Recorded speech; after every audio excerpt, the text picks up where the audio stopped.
Hello and welcome back to Beyond NSU. My name is Chloe Ryan, and today I have the pleasure of speaking with Mr. David Olivis. David is a Nigerian American singer songwriter from Newport News, who is also the head coach and owner of C4 Boxing Club, a partner in his private security firm, and last but not least, he is a 2018 alum of our illustrious Norfolk State University. We are so happy to have him here today. Happy to be here. How are you doing, Mr. David, aka AWOL? I'm Yes. calling you AWOL. I'm not calling you That's Mr. fine. David That's again. fine. Perfectly fine. So how are you doing, AWOL? I am incredibly blessed and busy, and I'm having the time of my life. I'm so glad that you were able to take some time out of your busy schedule with all your so many titles to be here with us. I love my today. NSU, so it's too easy. All right, you love your NSU, but why did you choose NSU? Well, originally I was gonna go to Morgan State. I wanted to play basketball there. Ended up getting hurt, and I was like, nah. Right, I wanted to go in-state. That tuition up there was different. All right, so I wanted to go somewhere in-state. I loved the music programs here, and I knew that they had a great political science program, and poli-sci is my major, and it was a no-brainer. So why poli-sci? We just talked about security, boxing, and music. Please tell me the correlation with all of that and political science. All right, I do a lot of things, but all of them have a core value, which is an extreme level of focus. Okay. So as a child, I argued a lot. Anytime that there was a point in time where I would get in trouble, I would be my own lawyer, and I was pretty good. Okay. Right? I made you stand on what you said. I read back to you what you said, and I did everything. I got a lot of whoopings, but never for the same thing, because whatever you said, I abided by it, and I did what I wanted to do inside of whatever you said. And so I was always encouraged to be a lawyer. And so I came here kind of with that intention, and I got around some great lawyers. Attorney Kate Hudson was a professor here, Dr. Akuma Lafe, Dr. Teshua Gazal, some of my favorites that really helped mold me into a consummate professional, and gave me my start as a political analyst. I originally worked with now Senator Aaron Rouse when he was running for the at-large city council seat, and that was a gift from Dr. Akuma Lafe, who first gave me a fellowship, and I proved myself worthy, and then he assigned me to work on his campaign. Oh, and wow. and it was successful in every campaign after. And you did that during your I did time here that at during my senior year here, and our relationship continues to this day. school? Okay. Yeah. Alrighty. Now that we got school out of the way, not saying school is important, I want to talk about your musical career. Okay. So let's go all the way back. All right, all the way back. Where did the love of music come from? My mother was a singer. Everybody in my family was involved in either church or local bands, and it was just something that my family did. If you were an Olivis, you were expected to know how to read music, hear, understand, write, maybe arrange, at least keep it to me. You had to be able, at least to be able to sing something, right? Yeah. And so I grew up hearing harmony and working as a team, and I remember one day I picked up some drumsticks and I ran over to the drum set when the drummer got off, and I wanted to do everything he did, and I tried to play the songs back just like he played them, and I could.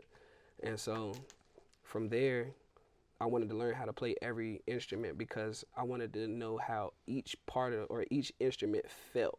I love the vibration and being able to take an emotion and capture it and make somebody else feel how I felt based off of what I played. Okay. Yeah. I like that a lot. So then what got you into songwriting? Because you are a notorious, successful songwriter. God's been So good to me. when did you started writing songs at a young age? When Yeah, did you so start? I started writing songs officially probably about 16. I had a conversation with my uncle. He said, you play everything, you sing well, you know. I want you to listen to something. He handed me 2 CDs. It was Tank, Sex, Love, and Pain, and Rascal Flatts, Me and My Gang album. Now, it's a country album, all right? Yeah. And he said, listen to the country album, see how they put together the songs, right? See how they tell the stories. And then listen to Tank for this doubt, because this is more along the lines of your personality, who you are. But if you can apply this to this, you'll be successful.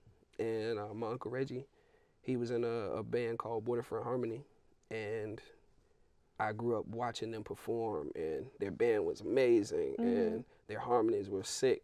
And so I grew up understanding it, and I was able to apply the songwriting skill of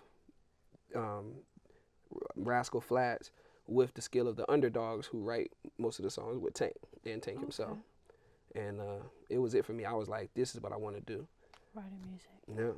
So what is there a specific process that you have or a ritual that you have when writing music? Like, I have to be in this room, I have to be using this pen and this notebook. I have to have a cup of coffee. So what's your process though? Well, I like to be alone. I like to be me, the engineer. I'm not a big entourage guy.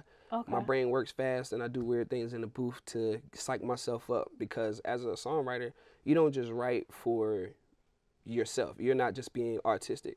You have a goal in mind. You have an artist in mind, and you don't want to write anything that they've already done. You want to write their next transcendence. Like, you want to write something that speaks to them, that takes them to a new place, which stays true to who they are. And it's a hard process. So in order to get in that mind frame, you have to literally become them. So when I was writing for my artists, I would try to become them in the booth and like make my voice sound like them, make the music sound like them, say things that they never said before, but should say. Oh, so you really studied you have to your be artist. you have to be ahead. You have to be ahead. That's interesting. Because a lot of people don't know this. When you write a song, it don't come out immediately. It may come out a year later. So you have to live in the future. And think of how this song is going to How would this play out next year? Wow, that's really strategic. So you've written for numerous artists. Yes. R. Kelly, Jamie Foxx, to name a few. Who else? Glenn Lewis. I've written lots of commercials. I've written the commercial for the music store, Sam Ash, and a lot of the other people I write for, they like to let the audience feel like they wrote the song and the song comes from them. So sometimes I sign NDAs. Oh. And so she could be under wraps. Absolutely. But that check come every 3 months on the quarter. You know, As it and should. so I want the relationship with the bank account. Yeah, not with Instagram, you feel me? Yeah. Yeah. So and I'm still constantly writing. My partner and was more like my brother and manager. His name is Todd Muhammad. I love him dearly. We've made so much progress together as men, as fathers, and in the music industry, he was the connection that got me in the space where I could be as successful as I am. So if you're watching Todd, my man, 50 grand. Okay. And your favorite song you've written?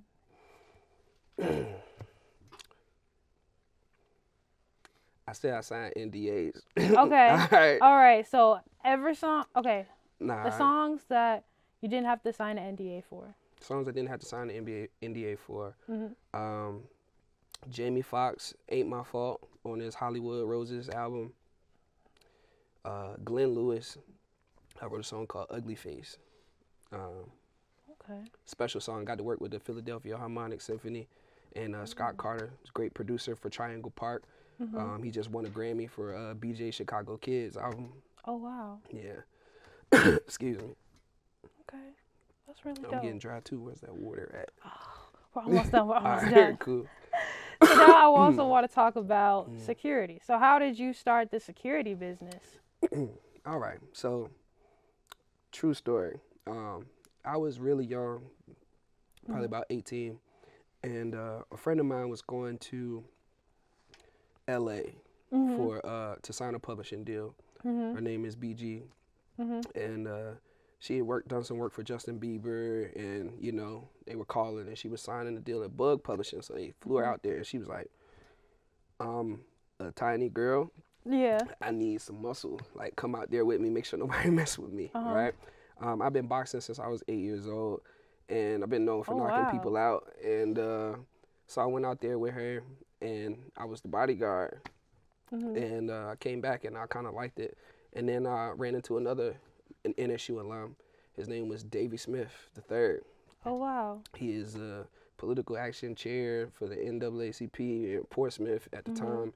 He's one of the councilmen that works on the housing authority. Okay. Very, very successful dude. He introduced me into security, private security. Okay.